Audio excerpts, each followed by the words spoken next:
Have you ever looked at prediction market and thought, wait a minute, if people are getting paid for being right, why doesn't everyone just do this full time and get rich? It sounds almost too good to be true, doesn't it? You open an app, you click a button, you make a prediction, and if you are right, you make money. No inventory, no employees, no customers. Doesn't that sound too good? No offices, no products, just predictions. And that's exactly why so many people are getting pulled into prediction markets. Because on the surface, it looks like the closest thing to easy money that has ever existed. But there's a problem. Most people who enter prediction markets are asking the wrong questions. They ask what's going to happen when they should be asking what is everyone else getting wrong. And that one mistake is why so many people lose money. Today, we are going to pull back the curtains on predictions markets.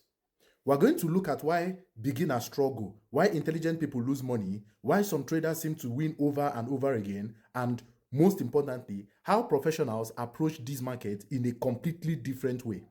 Because by the end of this video, you might realize that prediction markets aren't really about predicting the future at all. They're about understanding probability better than the crowd. Let's start with the dream. Imagine you see a market asking, will inflation be above a certain level next month? The market says there is a 40% chance. You look at the data, you read a few articles, you feel confident, you think, no way, it's definitely going above that level. So you buy. And the next few weeks later, you win. Congratulations. You just made money by being right. The problem? That first win is often the most dangerous thing that can happen to a new trader. Because now your brain starts telling you a story. Maybe you are good at this. Maybe you have a special intuition. Maybe you are seeing things everyone else is missing. Maybe this is your path to financial freedom.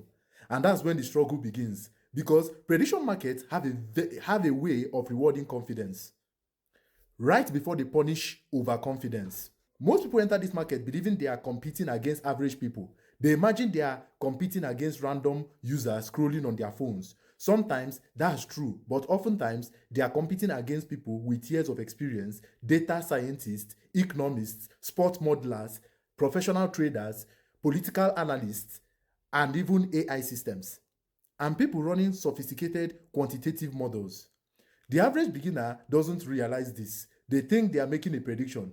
In reality, they are entering a competition and not everyone in that competition is playing the same game. Now, here is where things get interesting. Because prediction markets create a psychological trap, a trap destroys more accounts than bad predictions ever could. Let's say you could make 10 predictions. Say, you win 7, you lose 3. Your brain starts focusing on the 7 wins. You tell your friends, you post screenshots, you remember the victories. But the losses, those fade away.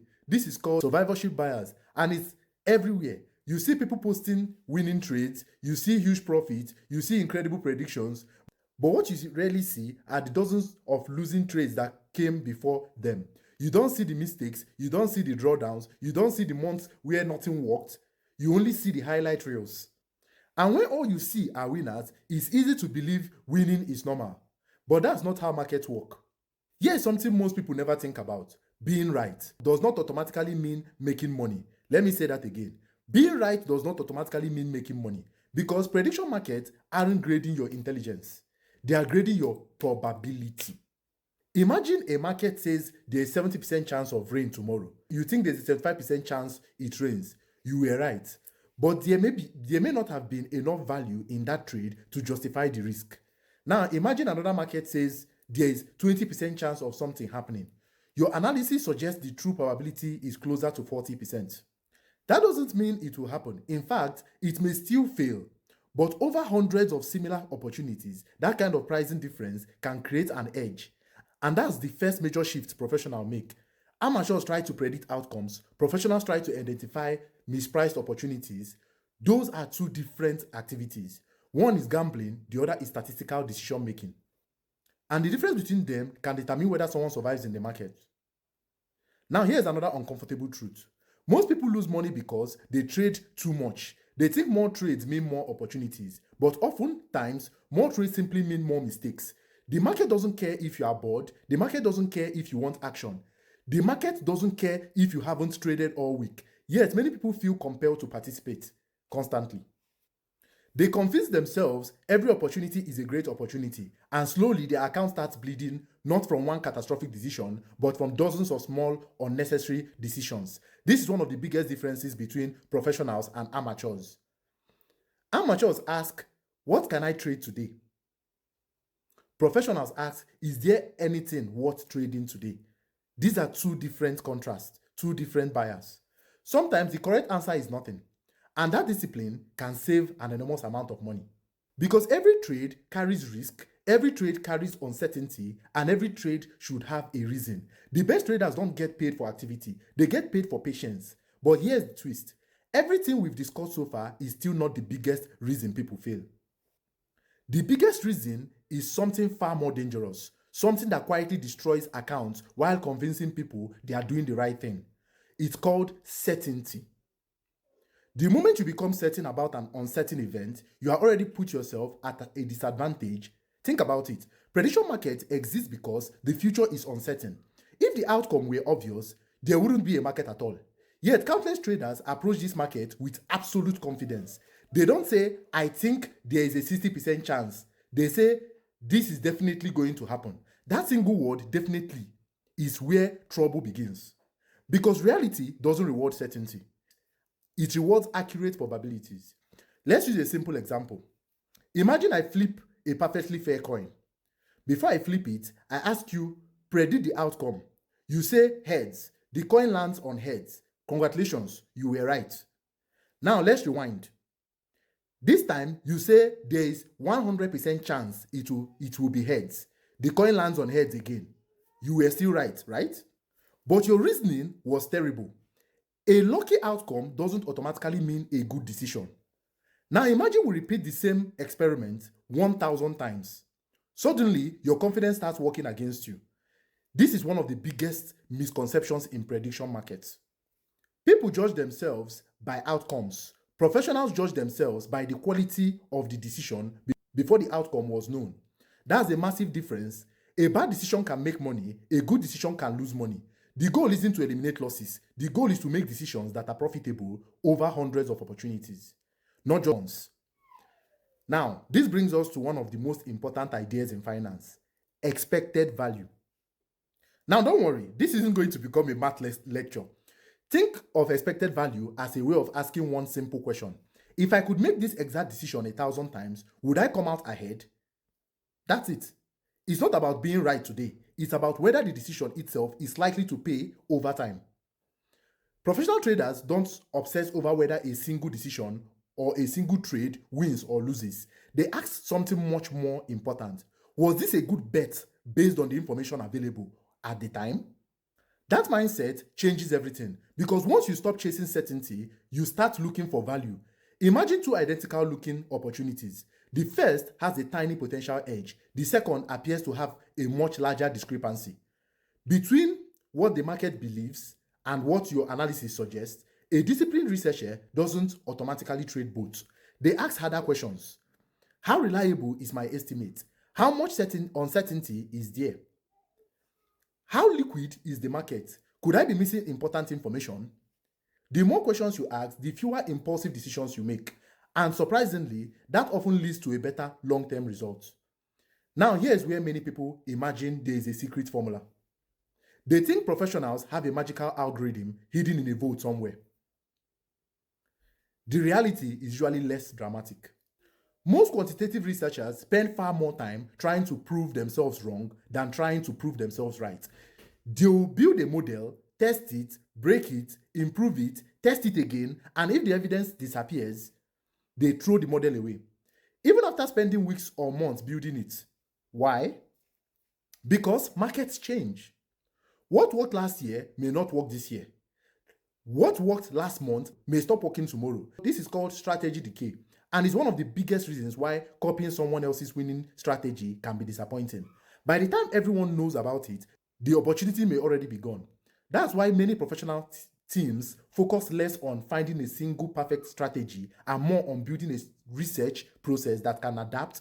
Instead of asking, how do I predict this event? They ask, how do I measure whether the prediction process is still working? That sounds subtle, but it's a completely different philosophy. Now, let's imagine two different trades. Trader A wakes up each morning looking for something to trade. Trader B wakes up each morning looking for evidence. Evidence that an opportunity exists. Evidence that their model still works. Evidence that today's condition resemble the environment where the strategy performed well. Sometimes trader B finds nothing, and that's okay because not trading is also a decision. It's one of the hardest decisions in market. Our brains are wired to stay busy, to feel productive, to take action.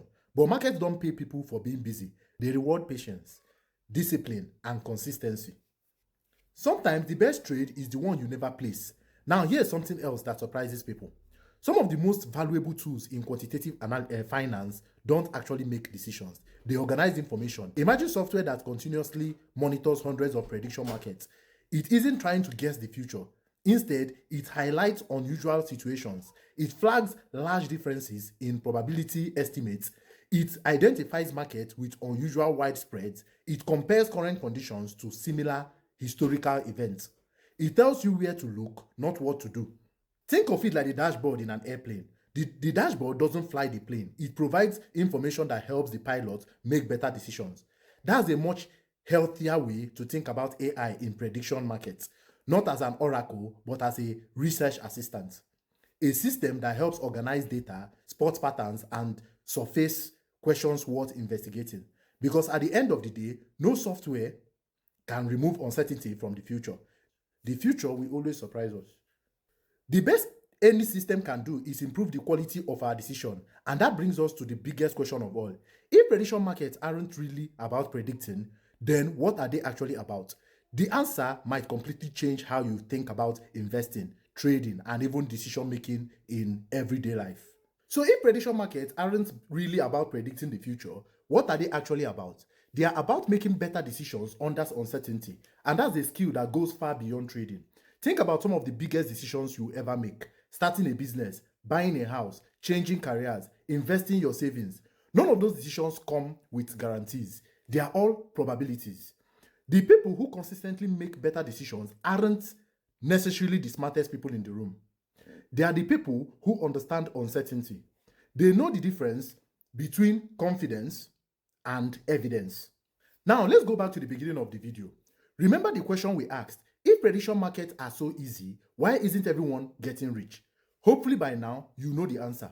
Because prediction markets don't pay you for having opinions. They pay you for confidence. They don't even pay you for being right once. They reward people who repeatedly make better decisions than the market expects over a long period of time. And that's much harder than it sounds. Most people spend hours trying to predict outcomes. Very few spend time improving the quality of their decision-making process. That's where the biggest opportunity actually exists. Imagine walking into a massive library with millions of books. Your goal is to find the 5 books that contain the exact information you need. You could wander through every shelf randomly, or you could have a research assistant who has already organized everything, highlighted the most relevant sections, and pointed you towards the shelves most likely to contain useful information.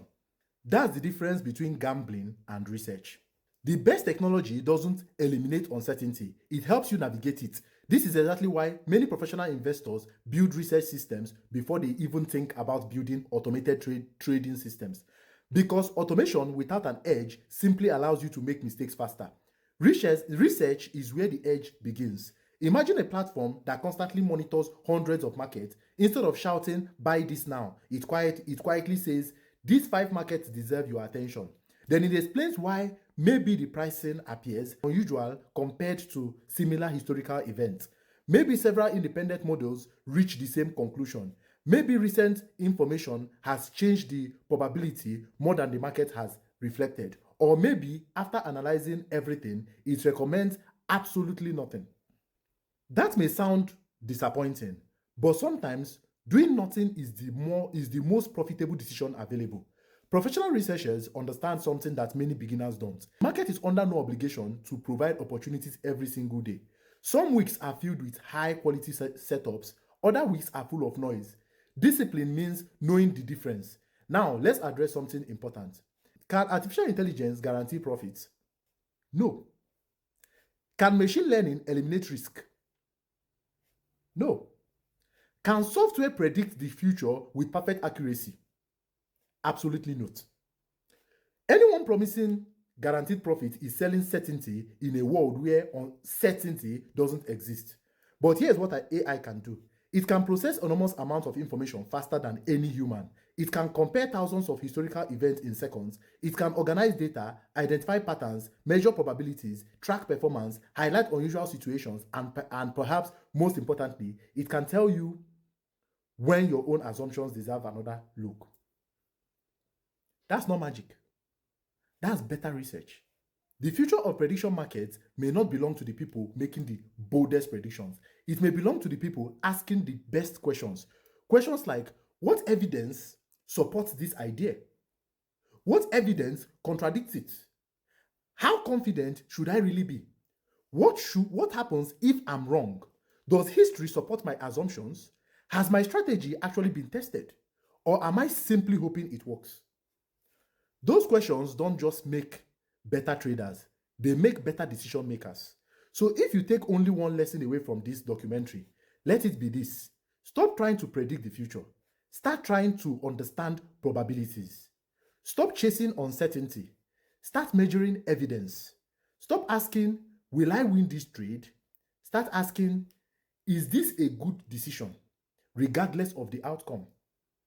Because when you focus on building a better decision-making process, the results often take care of themselves over time. Prediction markets are not a shortcut to wealth. They are a mirror. They expose our emotions, our biases, our impatience, our overconfidence, and sometimes they reveal just how much we still have to learn. If you approach them with discipline, humility, and a commitment to continuous learning, they can become an incredible laboratory for understanding risk and decision making. Not because they make the future predictable, but because they teach us how to think when the future isn't. If you enjoyed this documentary and want to see more deep dives into investing, artificial intelligence, prediction market, and the science of better decision making, make sure you subscribe and turn on notification. And I have one question for you today. Do you think prediction markets reward intelligence or do they reward discipline? Let me know your thoughts in the comments. Thanks for watching and I'll see you in the next one.